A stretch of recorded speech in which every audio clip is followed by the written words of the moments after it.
अतुल कृष्ण बोस जी जो मुख्य अतिथि हैं, संस्थापक सुभारती विश्वविद्यालय मेरठ। हमारे बीच पहुंचे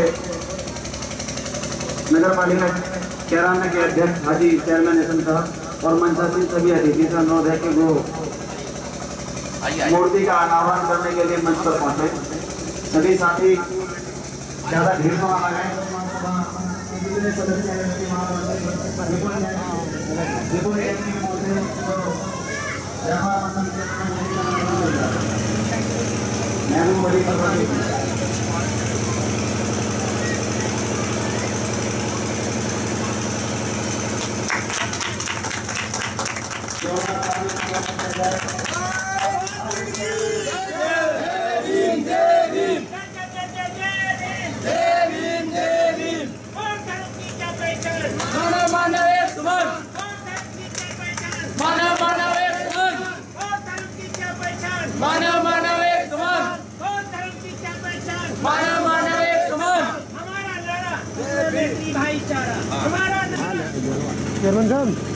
जब तक सूरज चांद रहेगा बाबा तेरा नाम रहेगा। जब तक सूरज चांद रहेगा बाबा तेरा नाम रहेगा। जब तक सूरज चांद रहेगा बाबा तेरा नाम रहेगा। जब तक सूरज चांद रहेगा बाबा तेरा नाम रहेगा। भगवान बुद्ध की, भगवान बुद्ध की, भगवान बुद्ध की। ऊपर भी नीचे नीचे भी देखो।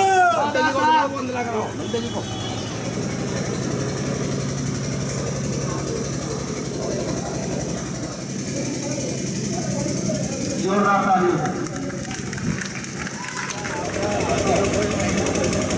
जोरदार ताली, जोरदार ताली। ये आपका स्टूडेंट है सर, आपका स्टूडेंट मूल उद्देश्य बना दिया। आते आते 1952 में उन्होंने महसूस किया कि जाति रहित समाज को मैं 1992 में आते आते उन्होंने बौद्ध धर्म की दीक्षा ग्रहण कर ली। उनके द्वारा मेरठ और देहरादून सुभारती विश्वविद्यालय में बौद्ध धर्म शिक्षण हेतु बौद्ध विभाग की स्थापना की। मेरठ में बौद्ध विहार और बोधि कुंज की स्थापना की। ऐसी महान आत्मा को मैं मंच पर बुलाना चाहूँगा कि वे आएँ और हमें 2 शब्दों से इनॉग्रेट करें। डॉक्टर अतुल कृष्ण बोस जी, जोरदार तालियां।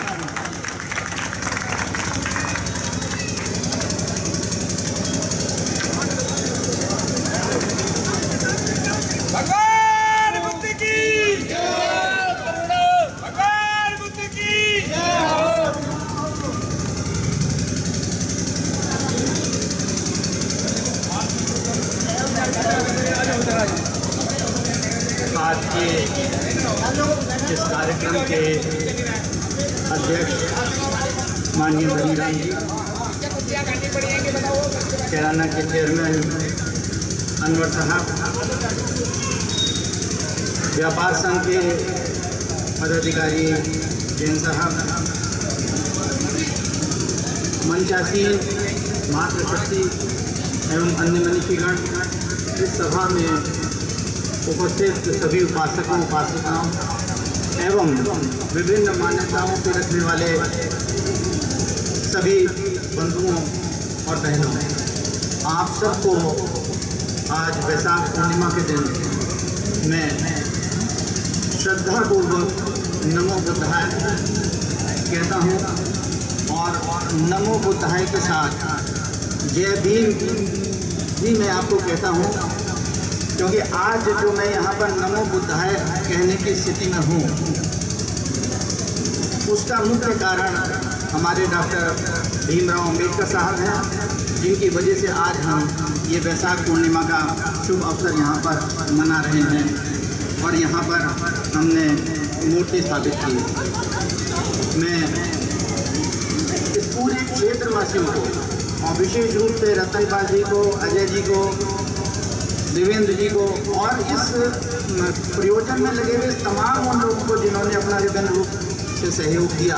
ये आवश्यक नहीं है कि सबका आर्थिक सहयोगी होता है, विभिन्न प्रकार के सहयोग होते हैं, जिन्होंने भी अपना सहयोग दिया, जिसके कारण आज यहाँ पर इतना सुंदर बुद्ध विहार यहाँ पर स्थापित हुआ है। मैं आज सब लोगों को बहुत बहुत साधुवाद देता हूँ। आपने मुझे यहाँ पर इस अवसर पर बुलाया और जो सौभाग्य प्रदान किया कि दोनों महान विभूतियों का मूर्तियों का अनावरण मैं करूँ, इससे बड़ा मैं नहीं समझ सकता कि मेरे जीवन में कोई भी सौभाग्य हो सकता है। मैं आप लोगों का हृदय से धन्यवाद देता हूँ, आभार प्रकट करता हूँ। आज के अवसर पर एक विशेष बात हमें समझने की है कि तथागत बुद्ध ने, जिनका जन्म ईसा से 863 वर्ष पूर्व हुआ, उन्होंने हमको एक ऐसा धर्म दिया जो कि संपूर्ण विश्व में फैला। और सबसे बड़ी बात है कि संपूर्ण विश्व में तो फैला, लेकिन ना उसको किसी तलवार की आवश्यकता हुई और ना किसी उसके प्रलोभन की आवश्यकता हुई। ये अपने सद्गुणों के कारण, अपने सिद्धांतों के कारण इस पूरे विश्व में फैला। आज जो भारत का अगर हम देखें कि जो पूरे विश्व में सम्मान होता है, तो और किसी चीज़ में तो मैं नहीं कहता कि क्या होता होगा, लेकिन बहरहाल अगर विश्व गुरु के नाम की उपाधि हमको मिली या हमको भारत को जो सम्मान मिलता है, तो तथागत बुद्ध के कारण हमको सम्मान मिलता है। तथागत बुद्ध ने सबसे बड़ी बात जो हम लोगों को दी, उन्होंने जो चार आर्य सत्य बताए हैं। अभी यहाँ पर बहुत सारे मनीषी लोग बैठे हैं, बड़ी बड़ी बातें आप लोगों को बताएंगे कि तथागत बुद्ध ने क्या कहा। मैं बहुत शॉर्ट में अपनी बात को समाप्त करना चाहूँगा और जैसे कि जो मुख्य बात मैं बताना चाहूँगा, तो उनके जीवन का, उनके जो सिद्धांत है, उनका जो लक्ष्य था वो ये है कि हम अपने जीवन में 3 बातों का ध्यान रखें: शील, प्रज्ञा और समाज। ये सब चीज़ें तीनों एक दूसरे से मिले जुले हैं। उन्होंने हमको पंचशील दिया। हमारे बीच में विभिन्न धर्मावलंबी यहाँ पर उपस्थित हैं, लेकिन मैंने मेरठ में एक आयोजन किया था जिसको पंचशील परिचर्चा के नाम से मैंने बोला था, और उसमें सभी धर्म के लोग आए थे, सब धर्म गुरु आए थे। और उन्होंने सब ने एक मत होकर ये स्वीकार किया कि पंचशील के सिद्धांत सभी धर्मों के अंदर निहित हैं। कोई भी धर्म ऐसा नहीं है जो इन 5 शीलों के बारे में जो उन्होंने कहा उनका कोई विरोध करता हो। तो ये एक ऐसी चीज़ है कि जो उन्होंने हमको दी, जो संपूर्ण मानवता के लिए और संपूर्ण समाज के लिए।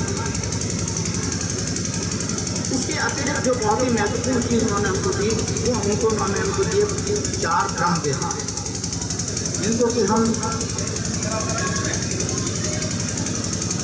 एक दूसरे के लिए सहयोगी हम बने, एक दूसरे के जब वो प्रगति करें तो उसको देख के प्रसन्न हों, एक दूसरे की सहायता करें। तो ये जो मुदिता, मैत्री, करुणा और उपेक्षा, और अगर कोई बात ऐसी हमको लगती है कि जो दूसरे को जना कह रहा है, जो हमको कष्ट देती है, तो हम उनकी उपेक्षा करते हैं। कि जीवन जीने के जो बहुत ही मूल्यवान सूत्र हैं जो तथागत ने हमको दिए, ये अगर हम अपने जीवन में उतार लें तो मैं आपको विश्वास दिलाता हूँ कि हमारा जीवन सुखमय होगा, ये समाज सुखमय होगा और हमारा देश प्रगति करेगा। अब एक दो और उसका क्या कारण था, मैं यहाँ पर कारणों की कोई चर्चा नहीं कर रहा हूँ, लेकिन मैं कह रहा हूँ कि उसके विलुप्तीकरण के बाद अगर उसको पुनर्जीवित किया तो सबसे पहले तो उसका श्रेय जाता है हम अनागारिक धर्मपाल को, जिन्होंने कि श्रीलंका से आकर जो बौद्ध गया का हमारा मंदिर है, आप तो जान के ताज्जुब होगा, बहुत सारे आप लोगों को पता भी होगा कि बौद्ध गया का जो हमारा मंदिर है वो भी सामंतों के कंट्रोल में था। वहाँ पर भी बौद्ध धर्मावलंबियों का प्रवेश वर्जित था, जा ही नहीं सकते थे, ऐसी स्थिति थी। तो उस ऐसी स्थिति से उस मंदिर को वापस बौद्ध धर्मावलंबियों को दिलवाना, उसके लिए लीगल बैटल लड़ना, सामाजिक बैटल लड़ना। एक आदमी जो कि श्रीलंका का रहने वाला है, उसने भारत में आके और इस कार्य को अंजाम दिया। तो एक तो सबसे पहले अगर हम देखते हैं तो बौद्ध धर्म को पुनर्जीवित करने में योग है अनागारिक धर्मपाल जी का। और उसके बाद जो पुनर्जीवित करने के पुनः उसने ऊर्जा भरने का काम किया, वो डॉक्टर भीमराव अम्बेडकर साहब ने किया, बाबा साहब ने किया। और आज हमें नहीं भूलना चाहिए कि अगर हम आज वैसाख के दिन बौद्ध धर्म की बात करते हैं, हम बौद्ध धर्म को फैलाने की बात करते हैं, इस देश को बौद्ध बुद्धमय बनाने की बात करते हैं, तो ये संदेश हमें बाबा साहब ने दिया। बाबा साहब ने अपना अंतिम उपदेश या कहिए अपना अंतिम संदेश जो दिया था वो 24 नवंबर 1956 को सारनाथ में दिया। और उस समय बाबा साहब ने कहा था कि आज आवश्यकता है कि भारत को जल्दी से जल्दी जितनी तीव्र गति से हम बौद्ध में बना सकें वो हमको करना चाहिए। तो हमको ये 24 नवंबर 1956 के उनके संदेश को भी याद रखना है कि हमें बौद्ध में बनाना है। अब एक बात ये कि बौद्ध में बनाने के पीछे हमारा उद्देश्य क्या है। जैसे कि मैंने अभी कहा कि जो तथागत बुद्ध ने जो सिद्धांत हम लोग को दिए, जो उपदेश हम लोग को दिए, वो किसी विशेष धर्म के रूप में नहीं दिए, वो हमें जीवन जीने की कला के रूप में दिए। अगर हम उनको अपने जीवन में उतारते हैं तो हम किसी भी मज़हब के हों, हम किसी भी धर्म के मानने वाले हों, लेकिन इस देश में प्रेम, करुणा, मैत्री, समानता, सद्भावना की बयार बहेगी और हमारा देश मजबूत होगा। तो हमारे ऐसे जो हमारे साथी जो हैं कि जो कि देश प्रेमी अपने आप को बोलते हैं, तो वो देश प्रेमी तभी माने जा सकते हैं कि जब वो इस तरह के कोई कार्य करें जिससे पूरे समाज में प्रेम, करुणा, मैत्री, समानता, सद्भावना की बयार बहे। तो आज इसी संकल्प के साथ कि डॉक्टर भीमराव अम्बेडकर साहब ने जो हमें 24 नवंबर को संदेश दिया था कि हमें जल्दी से जल्दी भारत को बुद्ध में बनाना है, इस देश को प्रेम, करुणा, मैत्री के सद्भाव से नहला देना है, सराबोर कर देना है, उसी संकल्प के साथ मैं एक बार आपको फिर पुनः बहुत बहुत धन्यवाद देता हूं कि आपने यहाँ पर मुझे बुलाया। और एक बार मैं चाहता हूँ कि हम मेरे साथ, मैं तो बोलूँगा ही, आप भी एक बार अपने संकल्प को दोहराएं। जो मैंने बात कही है उसको आप एक तरह से आपका अनुमोदन उसको हो जाएगा। पहले मैं बोलूँगा नमो बुद्धाय, फिर मैं बोलूँगा जय भीम। मैं चाहता हूँ कि मेरे करेंगे तो मुझे थोड़ा सा लगेगा कि जो मैंने बात कही वो आप लोगों ने स्वीकार करिए।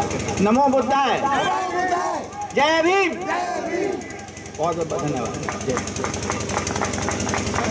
महत्वपूर्ण जो अभी मेरे साथ राजकुमार सागर जी आए हैं, उन्होंने मुझे बताई और बिल्कुल सही है, मैं कहना भूल गया था कि आप लोगों को जानकर हर्ष होगा कि सुभारती प्रांगण में, मेरठ में सुभारती प्रांगण में हम लोगों ने एक बौद्ध विहार की स्थापना की है। वहाँ पर बौद्ध मंदिर है, वहाँ पर एक दीपशाला है जिसमें कि दीप जलाए जाते हैं, वहाँ पर प्रेम भील है, वहाँ पर धम्मचक्र है, वहाँ पर हमारे महान पुरुषों ने जिनमें राजा कनिष्क का, इन लोगों का सबका संदेश है, अशोक की लाट है और बोधि वृक्ष है।